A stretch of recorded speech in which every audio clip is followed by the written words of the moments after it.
Today on the Marvel Cinematic Universe podcast, we are discussing The Falcon and the Winter Soldier Episode 2, The Star-Spangled Man.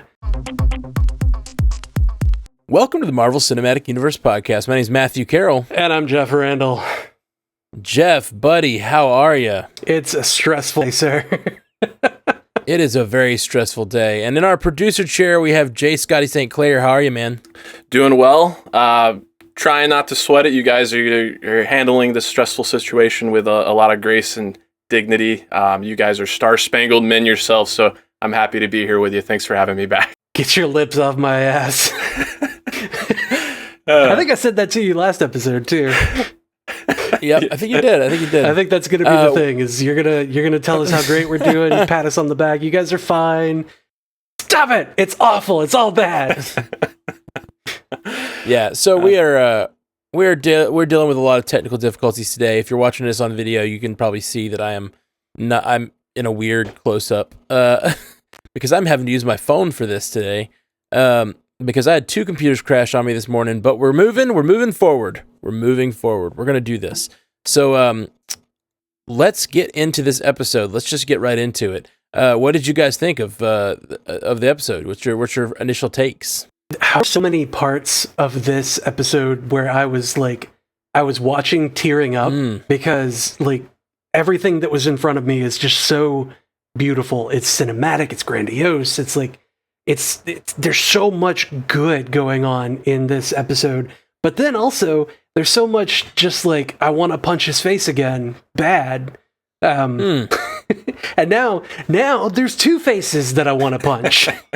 Oh yeah. Because there's the one that's trying to be the best Captain America he can be. His words, not mine. And then there's his buddy that's just I'm Lamar. Or what was his last name? Hoskins. I'm Lamar Hoskins. And much like Falcon, I'm like, no. I didn't ask what your name is. I asked, who the fuck are you? Yeah. What the hell are you doing here? And he's like, Battlestar. I was like, the hell is Battlestar? Pulled out my phone, Google real quick. And it tracks. He's from the comics. He's he's the sidekick of John Walker when he was called the Super Patriot, I think is what his name was. Yeah, that sounds correct, yeah. But he started as a kid on the streets. They called themselves the Buckies, but they were Urban Commandos or some shit like that. He called himself Bucky. He took up the mantle of Bucky and then eventually changed his name to Battlestar. I'm okay with them starting with Battlestar, but I still just want to punch his face. Right. Yeah. Well, I think that feeling is gonna continue through this entire series. The desire to punch faces. But I actually thought they made him a much more complex character this episode. I mean, obviously more complex than last episode. Last episode, he was just a step forward and wink. Right. But they did give him some things to do. And gave us a glimpse into who he is. And the fact that he really does seem to want to do a good job and care. He's not, but he also seems prideful. Those last moments when he told the guys to stay out of his way. It's nope, no sir. All that good faith that you built up, lost. He did. He built up good faith throughout this episode, and I was like, okay, he's trying, and then nope, that was rough. What do you think, Jay Scotty? Yeah, just kind of piggybacking off of what you just said. It's kind of like what Sam said. He does so good until the last line. It's you were building up so much goodwill, and you had to add that little dig at the end there. But as far as the episode as a whole goes, I just continue to be impressed with these Disney series. Following the legacy of WandaVision. They take these characters that we spent time with in the movies, but we actually get to get more context and nuance and actually get to spend this time with them. And these shows on the surface, they look like it's going to be a buddy comedy, but then within this episode, we get the full spectrum. We get comedy, we get really raw emotional moments, and then I continue to be very impressed with the action. We got two really, really good action sequences. So on top of that, the music continues to be stellar. So I'm real happy. Sweet. Yeah, me too, man. Me too. All right, well, Jay Scotty is going to recede into the feedback cave, and he is going to help us round up some live feedback for this episode, and me and Jeff are going to continue to break down this episode. Let's all wave at Jay Scotty as he goes away. Bye, Jay Scotty. Yeah. I'll have my mission report March 26, 2021. Yes. Speaking of Zemo, we got the man's face in this episode. Yeah, we did. Right at the end. We got a little glimpse of Zemo. I like that they put the chessboard in front of him and kind of made him a big deal. Nathaniel Muzzy in the senior chat when we were watching the episode was like, I love that they're making him seem so much more scary and imposing and terrifying than he was in the movie Civil War. Because he wasn't that, like, he didn't seem like that big a deal, I guess, in Civil War. But but like, you know, in Civil War, he was actually, like, he was the mastermind of, you know, behind the whole thing. Sure. Well, he's never been physically imposing, right, but he is definitely, you know, a threat. And I mean, especially like he knows how to trigger Bucky. Hopefully not anymore, but like that's a threat. And of course his just like manipulation and behind the scenes maneuvering that like caused the Avengers to like implode, be split, and really possibly cause the blip if we really look at it that way. Like he's sort of responsible, you know? Yeah, that's fair. Because you know, Steve said we'll do that together too, and then he wasn't there because Zemo. That's right. It's all Zemo's fault. It's all Hydra's fault, really. It's all Bucky's fault. Right. It's all of their faults. Like they just need to share. Yeah, share the responsibility. Oh, and we haven't even mentioned yet Isaiah Bradley showing up. Oh, which my God. We've been saying, like, are they going to go there? Are they going to tackle the Isaiah Bradley story? And it looks like they're still sort of, they haven't really gotten into the exact situation of it. But man, him being a super soldier and them discussing how America treated him differently because he was black. It's great to see them like going directly at that story, and to see what does that mean for Falcon taking up the mantle, and what does that mean for how it will affect his relationship to the Shield and everything. I'm very excited about the fact that they're going there. Yeah, I remember when when we were saying that Sam was saying the legacy of that shield is complicated in the yard of that house in New Orleans from the look of it. Like we were thinking that he's going to be somehow related to Isaiah and, you know, not having known it or whatever. But the way that they did it in this episode was so much more impactful, and it was so much more just raw. You could see on Sam's face when he came to the realization of exactly who Isaiah was and what Isaiah was, and, you know, the fact that there's been a black super soldier around for decades, like he said, decades, and nobody told him. Like, this is somebody that Falcon could have looked up to. Yeah, not even Steve knew. Like, this is somebody that he could have looked up to as a child. He could have had a hero that looks like him, but he hasn't. True. He hasn't had that. He hasn't had, like, the kid on the street when they were walking up there. He was like, "Hey, you're Black Falcon," and he's like, "Why am I Black Falcon? It's just Falcon." And like, there's that, you know, that subtle. Well, not so subtle, but this episode was a lot less subtle. We talked a lot about on the last couple episodes, like, how direct are they going to go at that stuff, and it seems like they're going pretty direct. Just with the introduction of Isaiah, like it, I've no doubt. For those of you, I guess, who don't know, Isaiah Bradley in the comics was the original super soldier who was experimented on. His like platoon was experimented on before Steve was given the serum. Now, I don't know if they'll go there. I wonder if this is like all we'll get, or if we'll get like a backstory. Also, it looked like his grandson was there, who's a big deal in the comics. Oh yeah, Elijah. They didn't say his name in this, I don't believe, but I wonder. No. If, I'm assuming that is Elijah, though.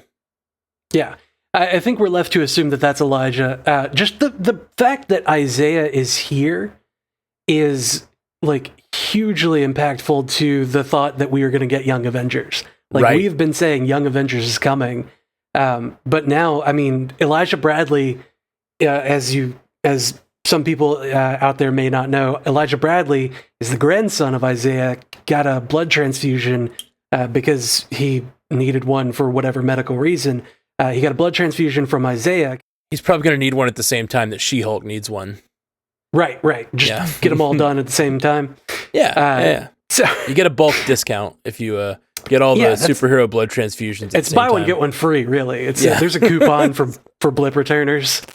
But no, he got a blood transfusion from his grandfather because he was the only match, and from that he gained some sort of super soldier-ish superpowers. And then he becomes Patriot and starts to lead the team of Young Avengers.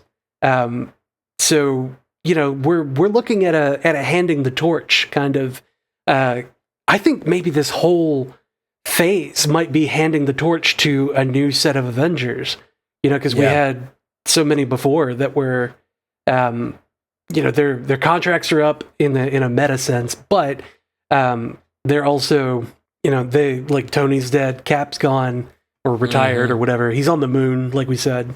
Well, it's like Falcon said at the beginning of the series, we need new heroes for this time. Yeah, and exactly. I'm excited to see if they're actually going there. I mean, like, how big of a deal is it if that was actually Elijah Bradley and they're planning Young Avengers? Like, how big of a deal is it that we just saw him for the first time? Yeah. I think we might get that character returning and like giving us more exposition about the Isaiah Bradley storyline and everything. I can't imagine if that's Elijah Bradley that's all we'll see him in this series. He was such a small part of that scene. Yeah. The way that Sam reacted, where he says Isaiah, and then Isaiah's like, "Get out of my house." I think that they're gonna revisit that. I think that Sam is gonna go back and talk to him and try to have some sort of try to build some sort of relationship with him so that, he can understand kind of what he's getting into. And like that scene, all of the Black Falcon stuff from the kid where, he says, "What are you, black kid?" Like, hilarious, by the way, like the way that he got him. But all of that was the not subtle racist or the not subtle racism debate. But then earlier when later when he's talking to Bucky in the therapy scene, when Bucky's like, "Why'd you give up the shield? You threw it away like it was nothing." And he says, "This might be something that you and Steve will never understand, but can I trust you to believe that I thought that I was doing the right thing, or I was doing what I thought was right?" Like, it's not. It seems to me, my understanding of it, and I may be wrong, but it seems to me that Sam wants to build his own legacy. He wants to build a name for himself. He doesn't want it handed to him from Steve Rogers. He wants to be the Falcon, and that's why he balked at John Walker, saying, "It'd be real nice if I had Cap's wingman beside me." And it's like, I'm not Cap's wingman. I'm the Falcon. Like, I'm a hero in my own right.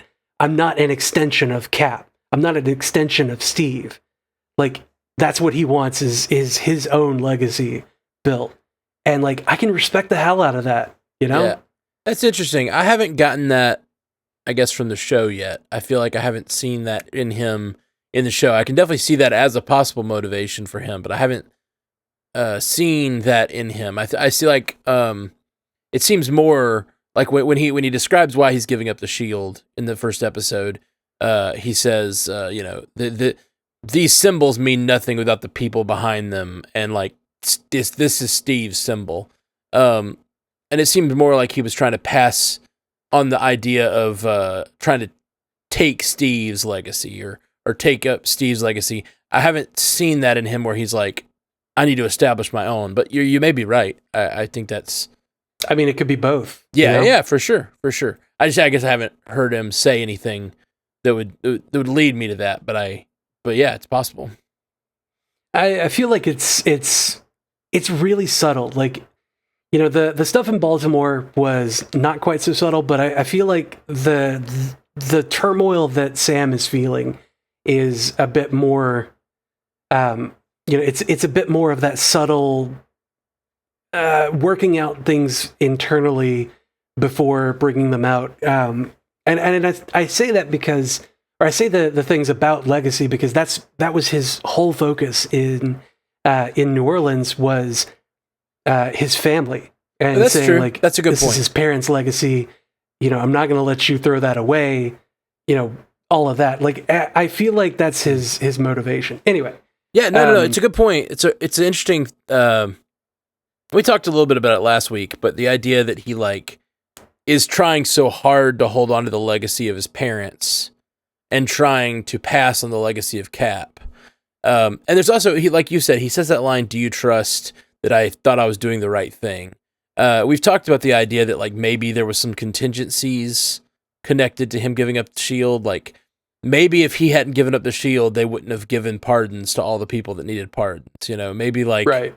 maybe it wasn't just him. Maybe he was doing the right thing, and maybe it's a secret. You know, maybe he's still keeping a secret from Bucky.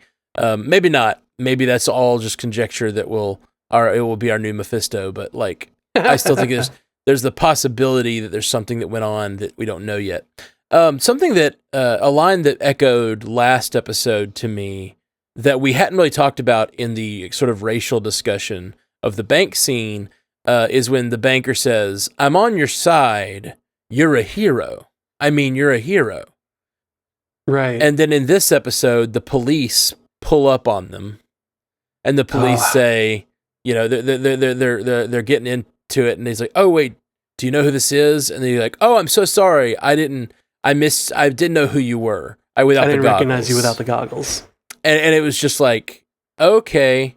So I think that those two through lines is like he is finding his value, or other people are finding his value in his like position as a hero. Yeah.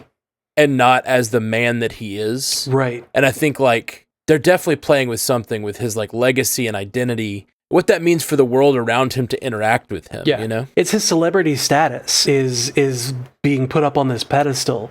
That's the major thing that we're seeing, and it really like it sucks. That's how it happens in the world too. Like your celebrity status is what people care about. Whether or not you're just a guy in the world, like meh, whatever. I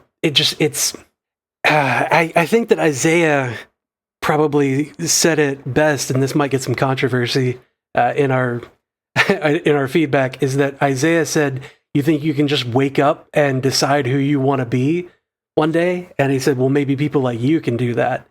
And it sucks that that's the way it is, but like that is what Isaiah and Falcon have to deal with. Is they can't, choose to not be black and choose to be something else. Like they have to deal with it. Right. One of our 5-star reviews on iTunes this past week, somebody who was thanking us for talking about the racial discussion and having the tough conversations. He said, to all the people out there who want Marvel to be an escapism thing, people of color don't get to escape. This is the world that they deal with every day. They're always treated differently. There's no escapism for them. And like that really hit, that hit me like a ton of bricks. Mm-hmm. For sure. And by the way, we hadn't really mentioned it, but we got a ton of feedback, and we normally, I guess, saving it for the feedback cast. We got a ton of feedback on last week, and we got a few negative things, but for the vast majority of you guys sent your support and saying like, yeah, have these conversations. Like it's part of the show. We don't want you to like shy away from it. That wouldn't be appropriate.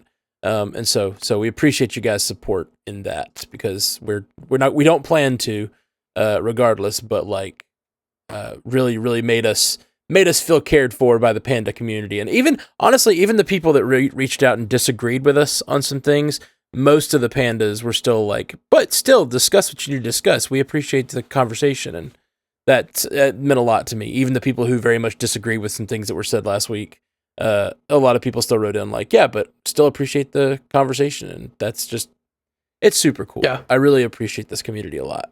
I think we were at a good turning point to actually talking about the story of the Flag Smashers. Yeah, sure. I thought the Flag Smasher stuff was interesting. I still see them as like not really that bad. And this episode particularly, they really made them out to seem more heroic than even the previous episode, with like the guy dying for her, and like the sort of like people.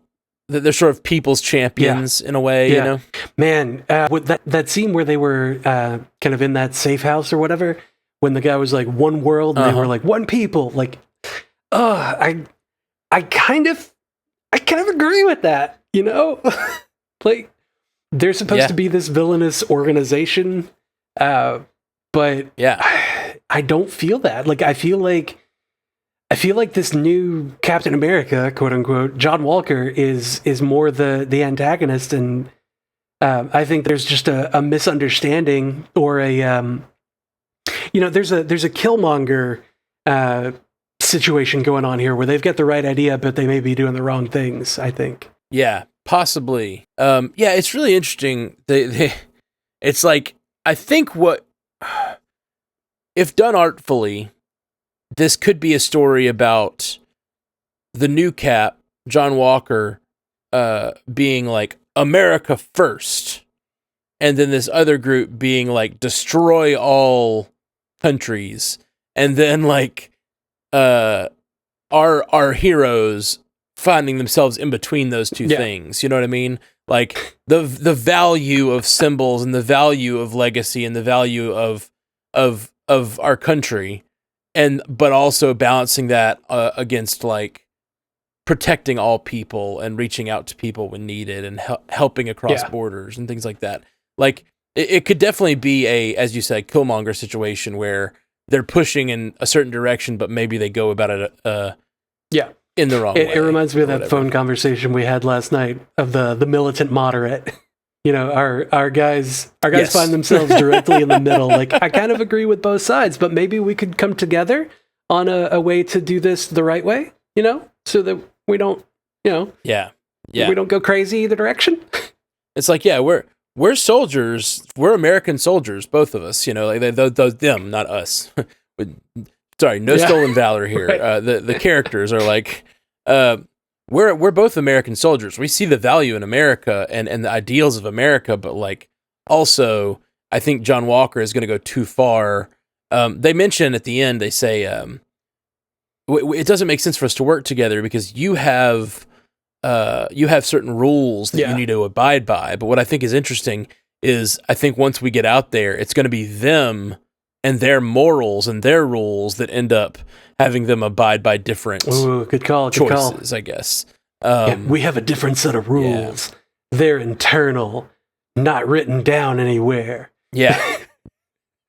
Yeah, it's not the rules of engagement that they're going to have to be concerned with. It's like their internal moral compasses that are not going to allow them to just go after these people so hard when they realize that these people are actually just trying to help people. Although the Flag Smashers did have a line, they said something about tomorrow. After tomorrow, there's no turning back, which means to me it means they may be doing something fairly extreme in the soon in the show. So, what is the very extreme thing? You know? Yeah, that's a good question. And we. Like, it's still, regarding the Flag Smashers, we still don't know much about them. We know now that, or at least it's implied, that this leader, Carly Morgenthau, stole probably super soldier serum from this power broker person. Yes, so the power broker was mentioned. That's big. Yeah, the power broker's men was what they said, but She got a text or a couple of texts that said, "You stole something from me. I'm going to find you and kill you." And that's when she was in the safe house. So I assume at least that she was part of a group, or she was the one who stole a super soldier serum and gave it to these people that she's with.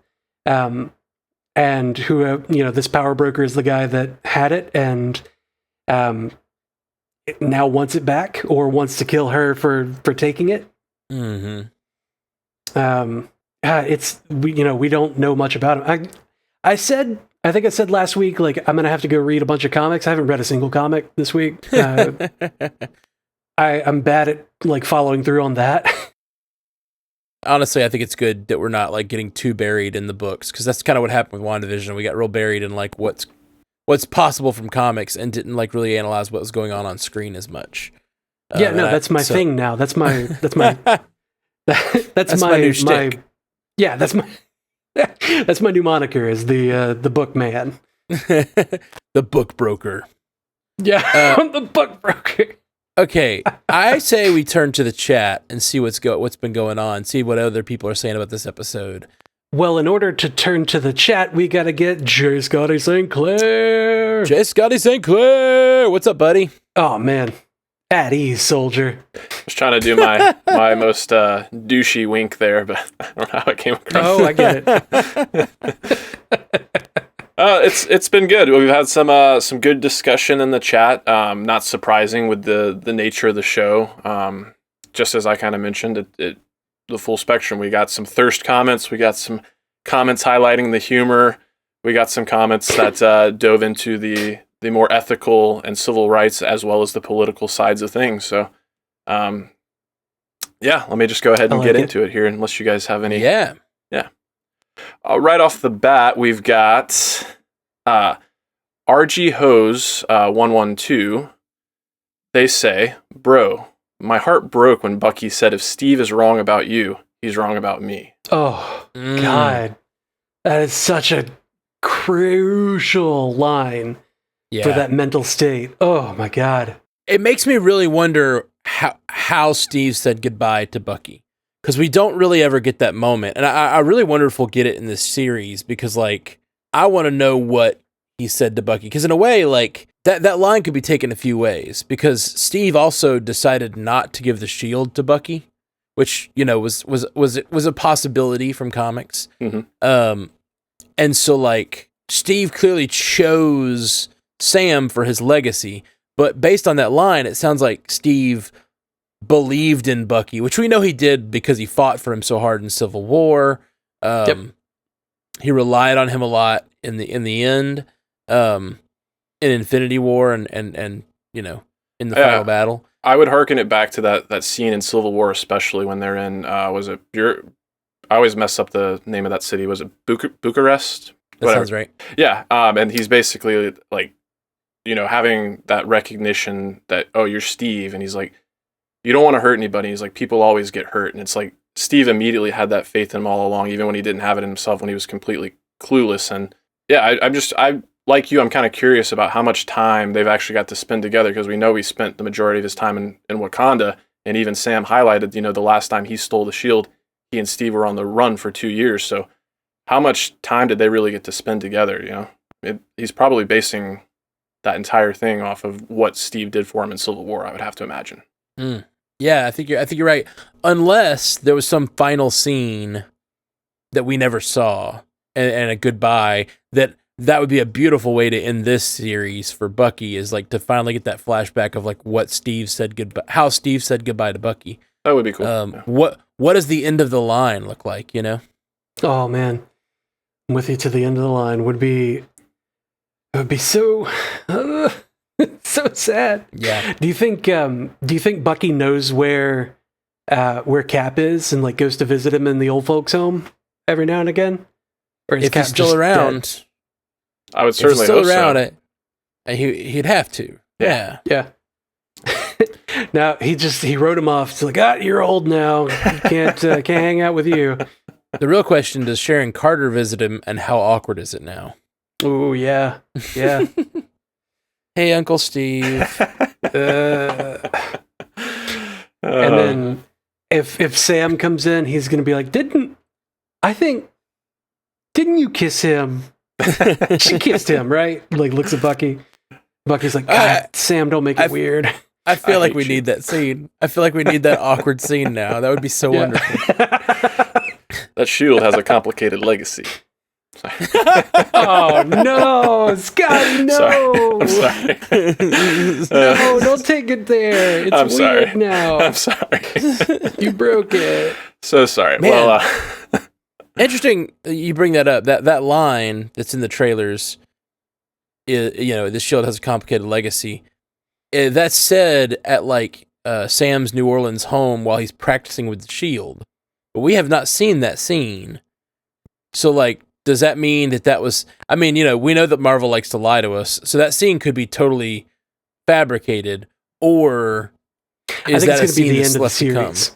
I think that does seem like it could be like the very end of the series, right? But that would be weird if they showed the very end of the series in the trailer. Anyway, just a weird thought I just realized. No, I think that he's going to be throwing the thing around, and that catch that he did, where it seemed like the camera was coming in toward him, and he catches the shield with two hands, like, oof, got, almost hit in the chest with it. I think that's going to be the last shot of the series. And it's going to hit credits right there. That'd be cool. Yeah, Muzzy Nat said it in the chat. I hope they didn't show us the end of the show. I really hope so too. Because now that I think about it, like that seems like that's the end of the show. Especially since it seems like the arc is John Walker has the Cap shield, and then he's got to decide whether to, like, unless they just steal it like they talked about, and then he has a little time with it in the middle of the season. But that is weird that we don't have it right now.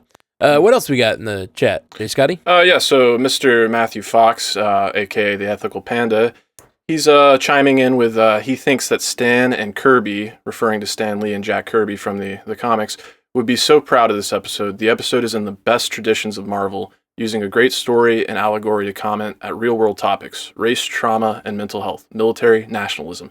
This show is going to lead to so many good discussions, and it already has. So, yeah.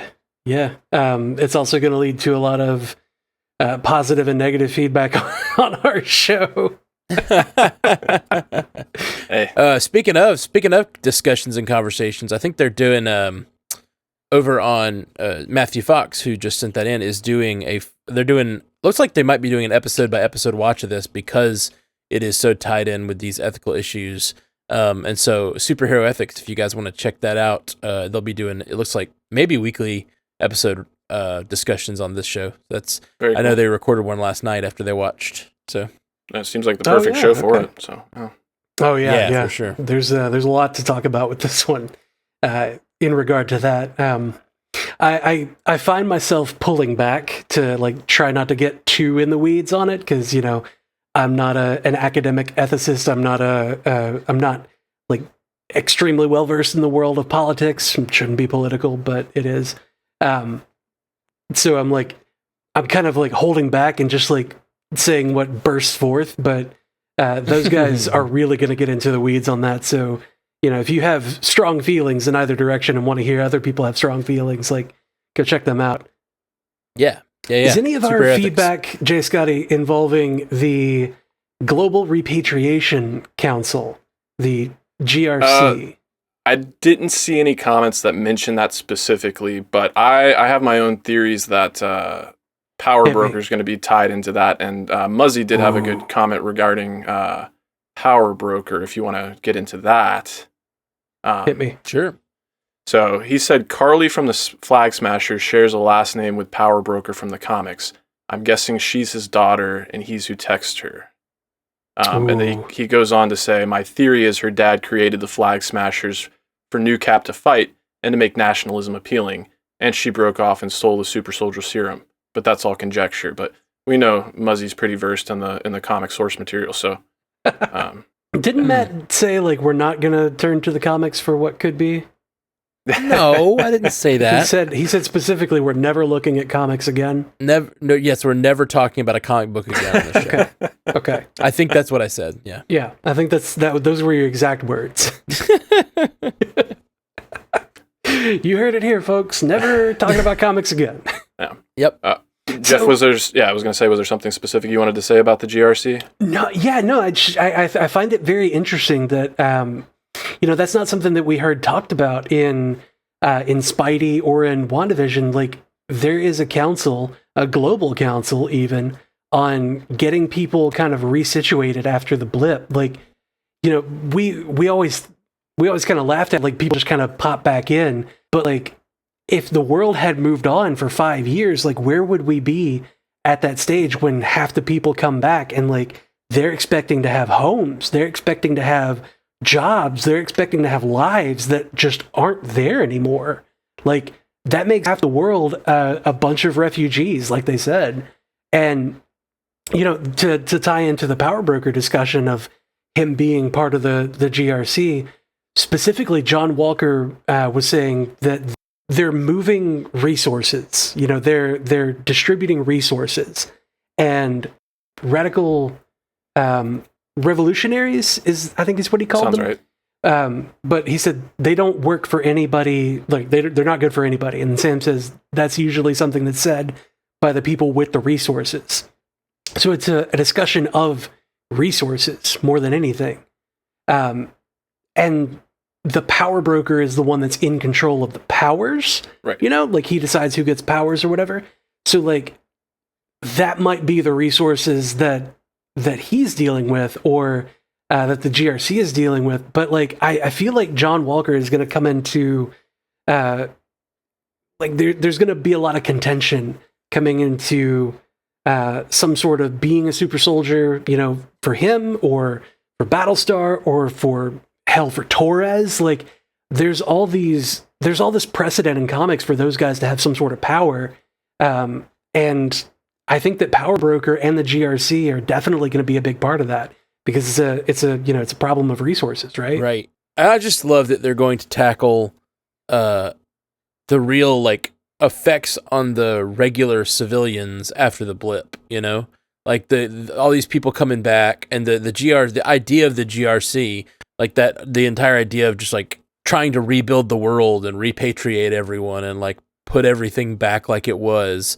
That all seems very, very just interesting, just, like, super cool to, like, actually get a show that gets to tackle that. Because when the movies happen, it's just like, oh, literally, you snap your fingers, they fix the world. Like, that's not how it would work. And this show is, like, letting us know that that's not how it works.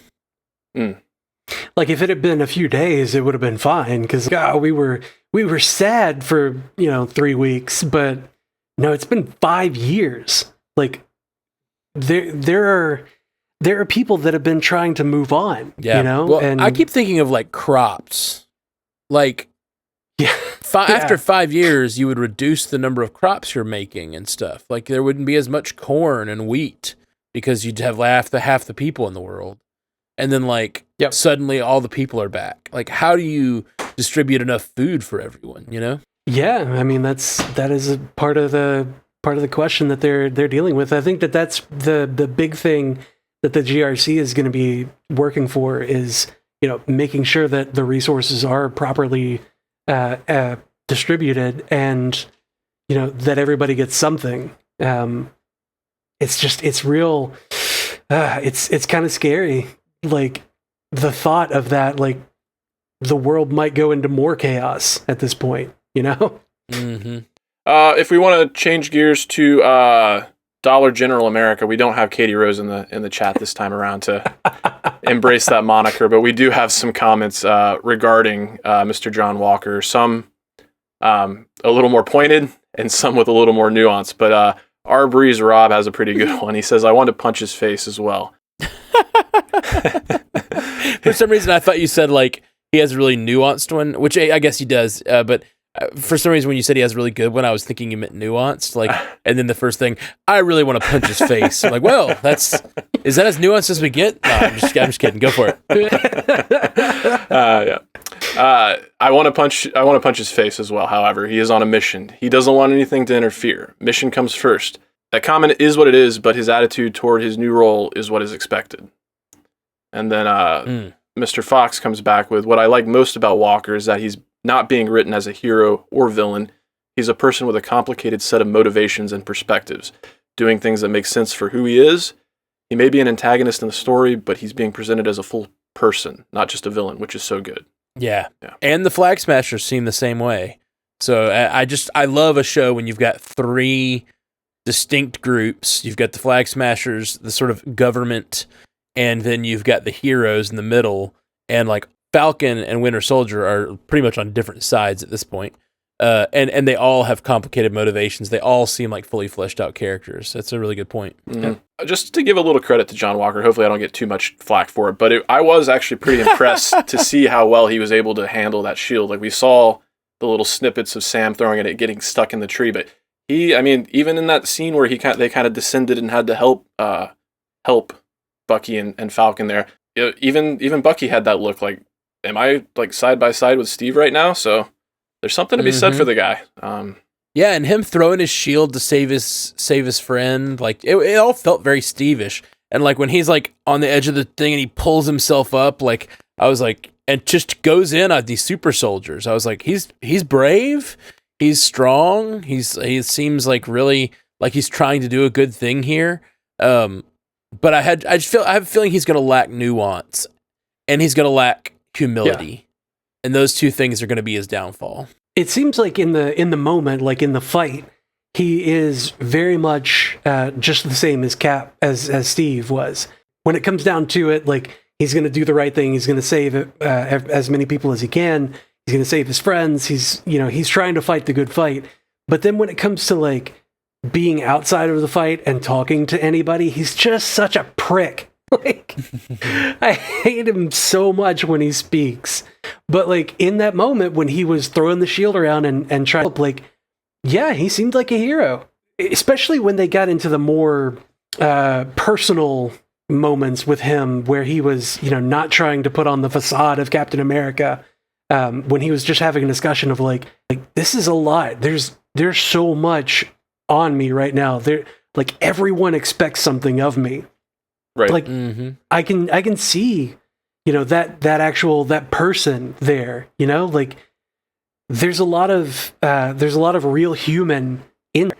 And he's just, I get it. He's just trying to be the best that he can be, but he just sucks. Like, you picked the wrong guy.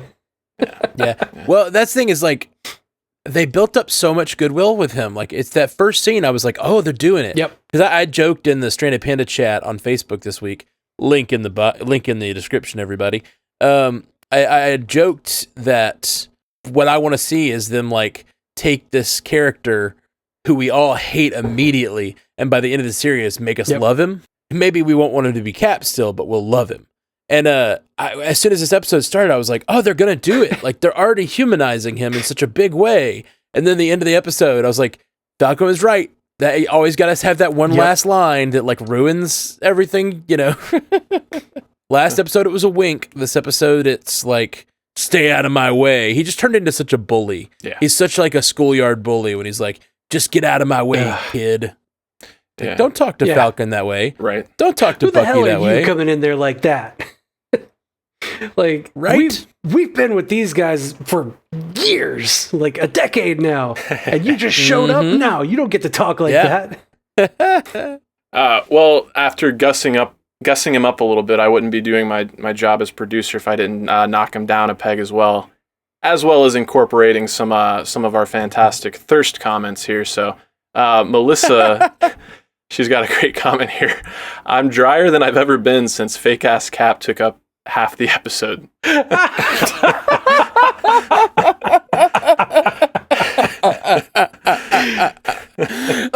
so funny. And then Haley Hobbs did mention one of the actual good thirst moments we got when Bucky did the sleeve tear just before jumping out of the plane. That was pretty sweet. That was hot. That was real sweet. I love that when he jumps out of the plane, he's just like, nah! Like, oh gosh, that jump out of the plane scene was amazing. He's like, I got this, I'm fine. And he just like jumps out and land. That's like a real Hulk move, like just jump and crash land, like not caring about your person at all. Like he was fine. It was fine, but it was also like he hit the ground and was just like, oh, that sucked. It was so good. And like he used his arm to like try to crash through the trees a little bit. And he landed, and I was hoping, I guess, I was thinking he might, do some sort of like hero landing and be, super like Winter Soldier landing, but nah. Right. Like grab the trees and use them to slow his fall and stuff. Nope. I think he thought that too. That's the thing. He jumps out like, I got this. I don't think he thought that at all. I thought that he was like, this is going to suck a lot. Yeah.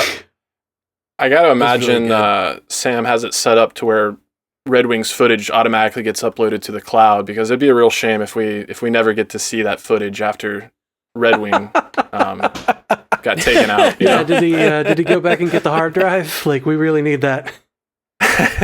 Oh, the government's probably got it. Yeah. They said they were tracking him through Red Wing, so I think Red Wing's got cell signal, satellite, something.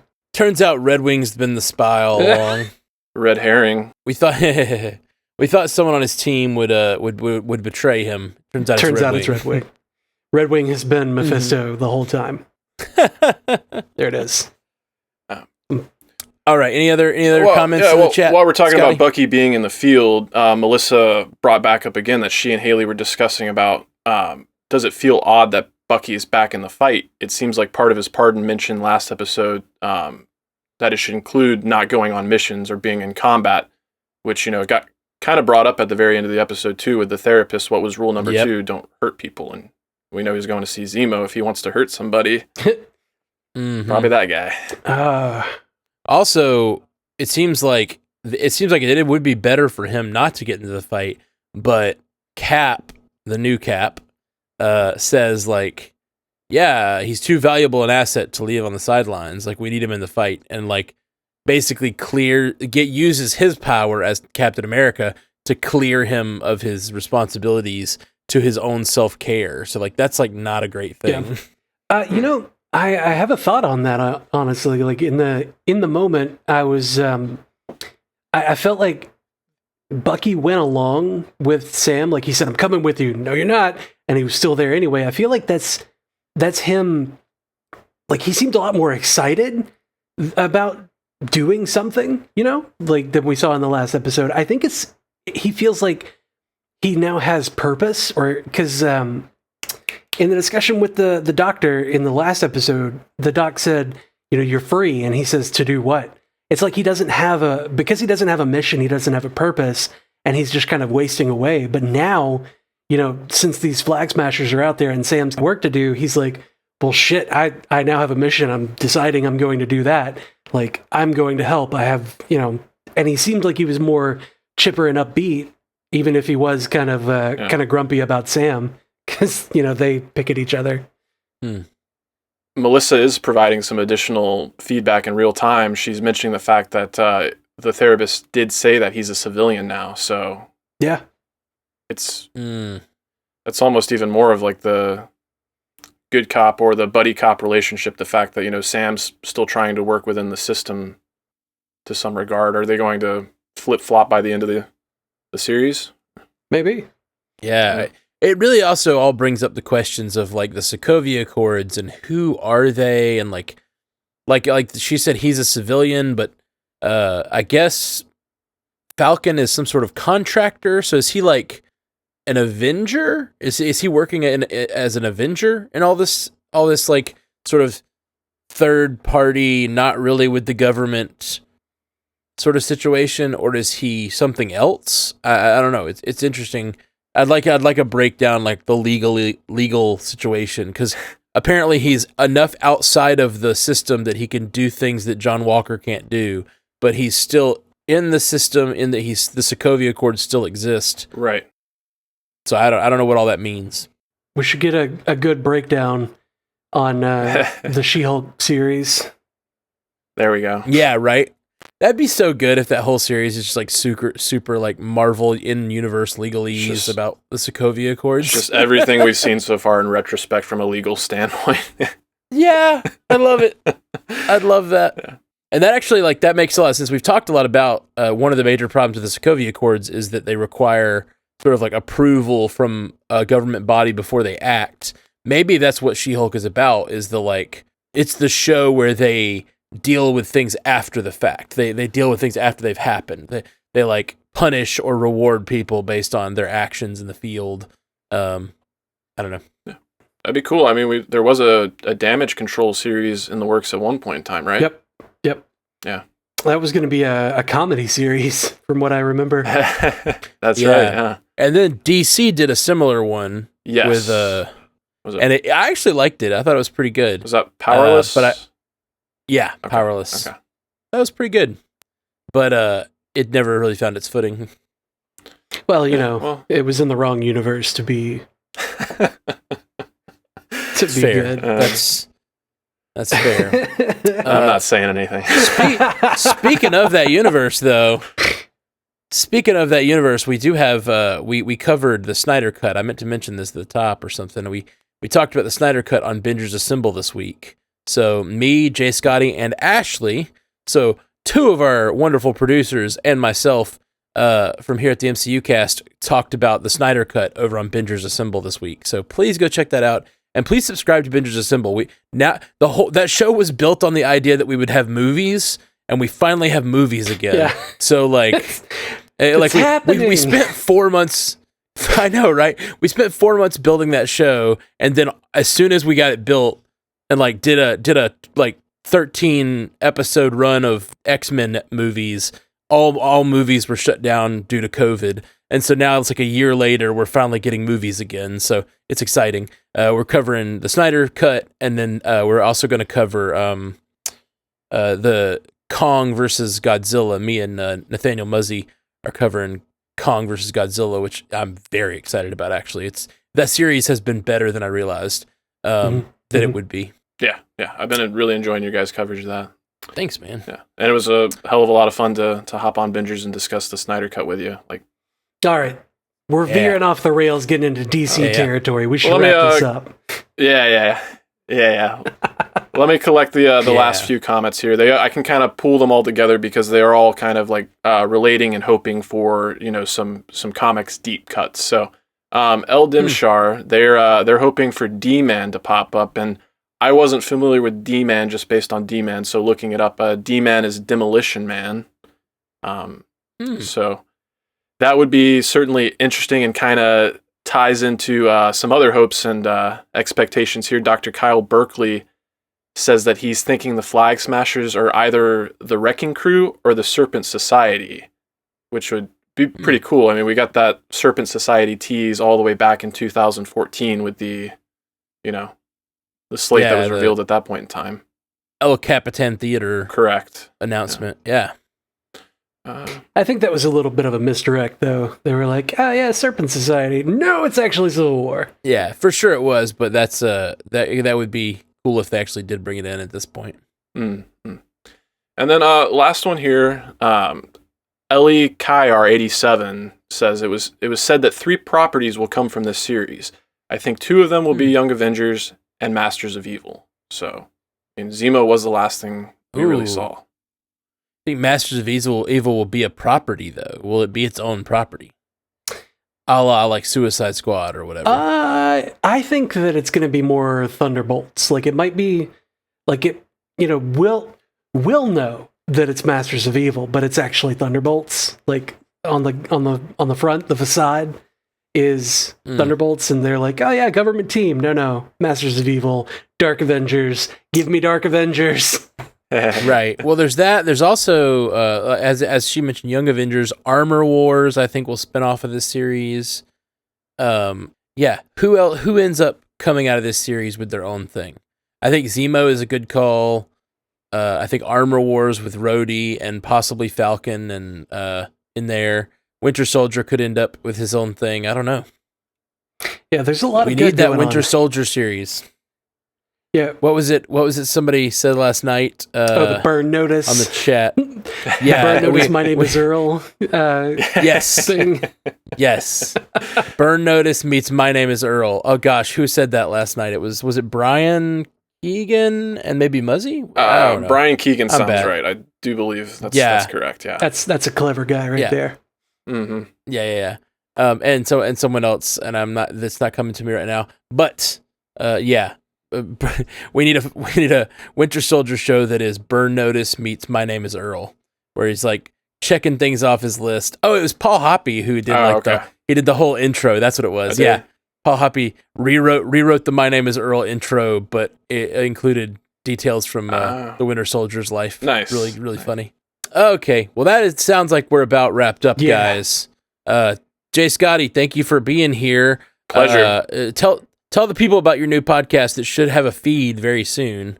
It's not up yet. Yes, it's called Animation Deliberation, and it's an action, animation, and cartoon-focused podcast. So we're going to be covering, all the long-standing series that, bring some of our favorite characters to life in some of the best ways. So we're starting off with Young Justice. I'm sure we'll be covering Earth's Mightiest Heroes. Amazon just dropped Invincible, so we're excited to get into that as well. So if, animation is your thing and you dig these comic book characters, definitely join us there. And please let us know what series you're interested in, because there's so many out there. I'm excited to get the opportunity to dive into so many of them.